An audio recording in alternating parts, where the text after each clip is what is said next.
အချင်းမောင်းတဲ့ဖက်တီးမနဲ့တူတယ်လို့အပြောခံရတဲ့အပေါ်မှာဘယ်မင်းသမီးမှမရှိတဲ့သဘောထားနဲ့တုတ်ပြန်ခဲ့တဲ့မင်းမီကိုကိုအားလုံးပဲမင်္ဂလာပါဗာမစ်နောင်ကနေကြိုဆိုလိုက်ပါတယ်မင်းမီကိုကိုဟာပြီးခဲ့တဲ့ရက်ပိုင်းကရိုက်နေတဲ့ဇလန်တွဲထက်ကကာရီတာနဲ့လူအများရဲ့စိတ်ဝင်စားတာကိုခံနေခဲ့ရတာပါဇလန်တွဲထဲမှာသူမတစ်ခါမှတရုတ်မဆောင်ဘူးတဲ့ကာရီတာကိုတရုတ်ဆောင်ထားခဲ့ပါတယ်စင်းရဲတဲ့ကာရီတာဖြစ်တဲ့အပြင်ဇယိုက်ဆန်ဆန်ပုံစံတွေကိုပါပြင်ဆင်ထားခဲ့တာပါရက်ကွက်ထက်ကအမျိုးသမီးနဲ့ချွတ်ဆွတ်တူနေခဲ့တာကြောင့်တချို့ဆိုရင်မင်းမီကိုကိုမန်းတော်မသိကြပါဘူးမင်းသမီးလို့ပြောရင်တော့မယုံပဲဖြစ်နေခဲ့တာပါမင်းမီကိုကိုရဲ့ပုံစံကိုကြည့်ကတချို့ကလည်းအချင်းမောင်းတဲ့ဖက်တီးမနဲ့တူတယ်ဆိုပြီးပြောဆိုနေကြတာဖြစ်ပါတယ်ဖက်တီးမကတံပြာသီးတုပ်ရောင်းရင်ကလေးတစ်ဖက်ဘိုက်တစ်ဖက်နဲ့လောကရန်ကိုရင်ဆိုင်နေရတာပါဒါအပြင်ဆိုရှယ်မီဒီယာမှာလည်းနာမည်ကြီးနေတာမို့မင်းမီကိုကိုပုံစံကဖက်တီးမရဲ့ပုံစံကိုအတုခိုးထားဆိုပြီးပြောစရာဖြစ်သွားခဲ့တာပါမင်းသမီးတယောက်အနေနဲ့အချင်းမောင်းရောင်းတဲ့အမျိုးသမီးနဲ့ရုပ်ပါဆင်တူနေတယ်ဆိုပြီးပြောဆိုခံရတာကတချို့ဆိုရင်စိတ်တူသွားနိုင်ပါတယ်တချို့မင်းသမီးဆိုရင်အဖက်မလုပ်ဖဲပြန်မရှင်းတာမျိုးတွေတောင်ရှိပါတယ်မင်းမီကိုကိုကတော့ဖက်တီးမနဲ့တူရလို့အပြောခံရတဲ့အပေါ်မှာ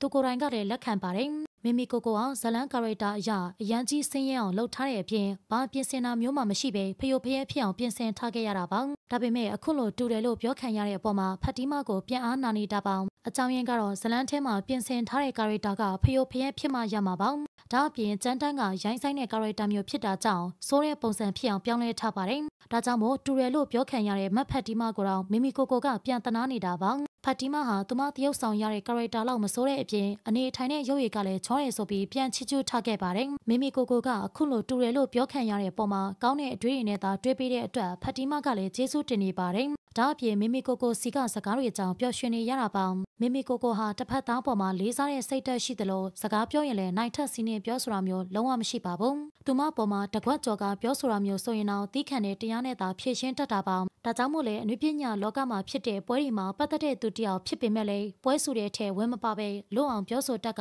အရှုံရှင်းကင်းကင်းနေထိုင်တာပါမီမီကိုကိုဟာအနုပညာလောကမှာအစင်တန်းခွဲခြားတာမျိုးကိုလည်းအတတ်နိုင်ဆုံးရှောင်ပါတယ်သူမကိုယ်တိုင်ကလည်းနေရရအောင်အချိန်အကြာကြီးယူကစ조사ခဲ့ရတာပါMRTV4 ဇလန်တွဲတွေရိုက်တဲ့အချိန်မှာလည်းလူအများကြားပေါက်မဲ့ကာရီတာတွေရဖို့အချိန်တစ်ခုထိစောင့်ခဲ့ရပါတယ်အချိန်တစ်ခုစ조사ပြီးမှသာပေါက်ရအောင်မြင်တာပါဒါကြောင့်မို့မီမီကိုကိုကရုပ်ရှင်ဇာတ်ကားကြီးတွေရိုက်ခွင့်ရတဲ့အချိန်မှာလည်းကာရီတာကိုပေါ်သွားအောင်မရွေးချယ်ပဲစနစ်တကျရွေးချယ်ကအရေးချင်းပြေးသွားတဲ့မင်းသမီးတယောက်ဖြစ်အောင်ယက်တီသွားမှာပဲဖြစ်ပါတယ်မီမီကိုကိုအောင်ရုပ်ရှင်တကားရိုက်ပြီးဆိုရင်လေကာရီတာပြပြောင်းပြင်ဆင်တာကြောင့်အကယ်ဒမီနဲ့နီးသက်ထက်နီးလာခဲ့ပါတယ်ပရိသတ်တို့ရောမီမီကိုကိုကစိတ်သဘောထားပြေးသွားတဲ့သူတယောက်ဆိုတာလက်ခံလားဆိုတာပြပြခဲ့ပါအောင်ရှင်အဆုံးထိကြည့်ရှုပေးခဲ့ကြတဲ့အတွက်အားလုံးကိုကျေးဇူးတင်ပါတယ်နောက်ထပ် celebrity သတင်းများအတွက်ကျမတို့ရဲ့ page ကို like and follow လေးလုပ်ခဲ့ကြပါဦးနော်ဆက်လက်ပြီး update သတင်းအကြောင်းအရာများအတွက်ကျမတို့ရဲ့ YouTube channel ကိုလည်း like and subscribe လေးလုပ်ပေးသွားကြပါအောင်ရှင်အားလုံးကိုကျေးဇူးတင်ပါတယ်နေ့ရက်တိုင်းအတွက်ပျော်ရွှင်ပါစေ